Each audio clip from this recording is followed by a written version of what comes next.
आपल्यासोबत संदीप क्षीरसागर आहे. सर, खऱ्या अर्थाने आज पवार साहेबांची आपण भेट घेतलेली आहे, काय सांगा? नाही, मी सहज भेटायलाच त्यांच्या आलो होतो. आम्ही ठरलो होतं की 2-4 दिवस आपण इथं थांबायचं. एक दिवस जिल्ह्यामध्ये कार्यक्रम होता, शोकसभा आम्ही अजितदारांच्या निमित्त घेतली होती, ते करून परत आलो होतो. सर, खऱ्या अर्थाने राज्यात मोठ्या घडामोडी घडताना दिसत आहे. आज दुपारी विधिमंडळ समितीची बैठक देखील होत आहे.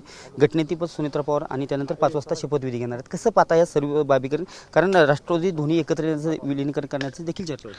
हे बघा, तुम्ही दोन्ही विषय वेगळे वेगळे सांगतात. हे कुटुंब एकत्र आलं पाहिजे ते पण यावरती पवार साहेब म्हणतायत, यावरती पवार साहेब म्हणतायत की मला कोणत्याही बाबीची माहिती देण्यात आलेली नाही. मग साहेबांनी तुम्हाला ह्या संदर्भातलं स्टेटमेंट दिलेलं आहे आणि आम्हाला ह्याच्यात आनंद आहे की त्या पदावरती पवार कुटुंबातलंच व्यक्ती तिथं बसते.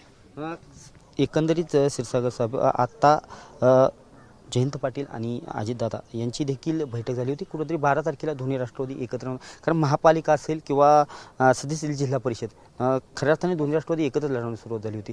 परंतु आज ज्या घटना राज्यातील घडत आहेत, प्रफुल्ल पटेल असतील, तटकरे असतील, कुठेतरी पवार कुटुंबियांना विचारून ह्या गोष्टी व्हायला पाहिजेत, कसं वाटतं? ही मला असं वाटतं, मला काय वाटण्यापेक्षा महाराष्ट्राच्या लोकांनाच हे वाटतं की हे कुटुंब एकत्र आलं पाहिजे. पण क्षीरसागर साहेब, खऱ्या अर्थाने कालपर्यंत किंवा 2 दिवसापूर्वी अगदी पवार कुटुंब किंवा राजकीयदृष्ट्या एकत्र आले असं संपूर्ण राज्यात चर्चा होत्या. परंतु ह्या घडामोडी पुन्हा वेग घेताना दिसत आहेत. कुठेतरी पवार साहेब देखील सांगतात की मला विचारलं गेलं नाही.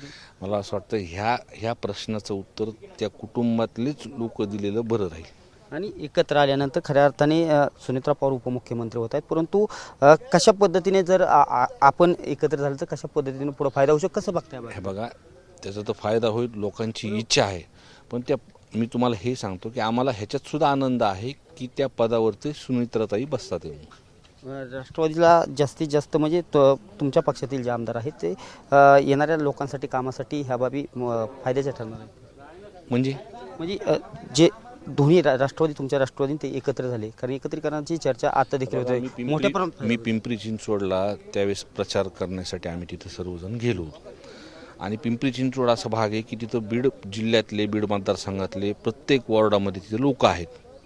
जेव्हा मी लोकांशी चर्चा करत होते मी पहिल्यांदाच असं झालं होतं की एकत्र आलं, एका ह्याच्यावरती आले होते आणि लोकांशी चर्चा करताना लोकांनाही आनंद झाला होता की साहेब आणि दादा एकत्र आले. सर, अंबादास दानवेंनी आता स्टेटमेंट दिलेलं आहे की तटकरे आणि पटेल राजकारणासाठी कोणतेही ठरायला जाऊ शकतात. कसं पाहता, आता राजकारणात वेगवेगळे आरोप प्रत्यारोप होण्यास सुरुवात झाली? मला असं वाटतं की ह्या संदर्भातलं उत्तर आमचे पक्षप्रमुख आहेत, वक्ते आहेत, तुम्ही हा प्रश्न त्यांना विचारा. नक्कीच. आता संदीप क्षीरसागर आहे, जे राष्ट्रवादीचे आमदार आहेत, यांनी सध्या पवार साहेबांची भेट घेतलेली आहे. परंतु राज्यातील ज्या राजकीय घडामोडी आहेत हे देखील कशा घडतायत हे देखील पाहणं महत्त्वाचं ठरणार आहे.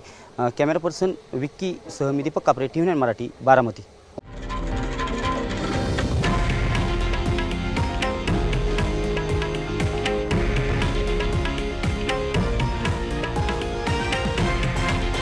हे आहे देशातील नंबर 1 न्यूज नेटवर्क आणि आपण पाहत आहात TV9 मराठी, एकमेव.